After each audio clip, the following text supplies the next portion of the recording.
evidence of ongoing volcanic activity found on Venus.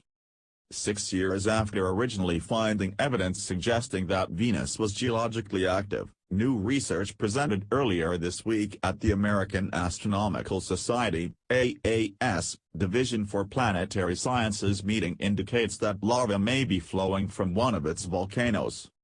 According to Science News and Astronomy magazine, a team of planetary researchers from the German Aerospace Center, DLR, reviewed data from the ESA's Venus Express spacecraft and found hotspots suggesting that the volcano known as Idunmans could currently be active.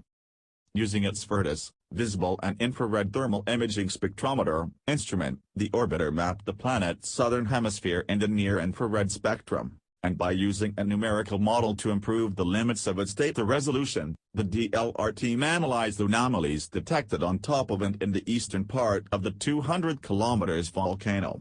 They uncovered signs of volcanism.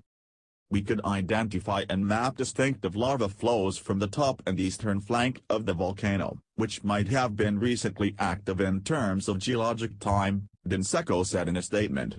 With our new technique, we could combine the infrared data with much higher resolution radar images from the NASA Magellan mission, which orbited Venus from 1990 until 1992.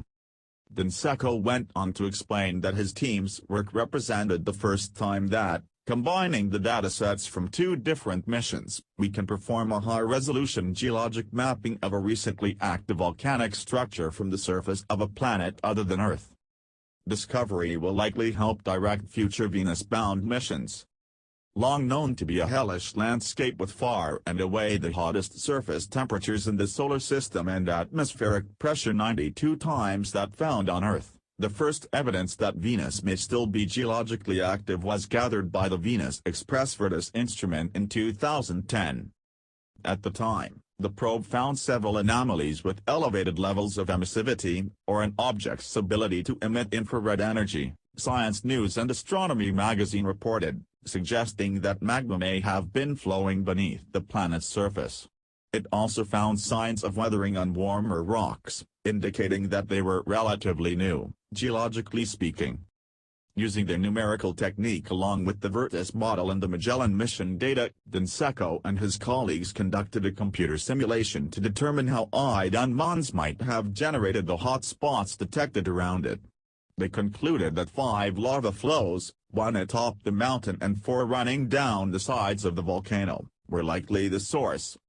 Their findings will be used to help shape future missions designed to explore Earth's so-called sister planet, including NASA's planned Discovery Veritas mission and the ESA Envision M5 project, which will combine high-resolution radar with near-infrared mapping, DLR pointed out. Both of those missions are likely to be launched sometime within the next decade.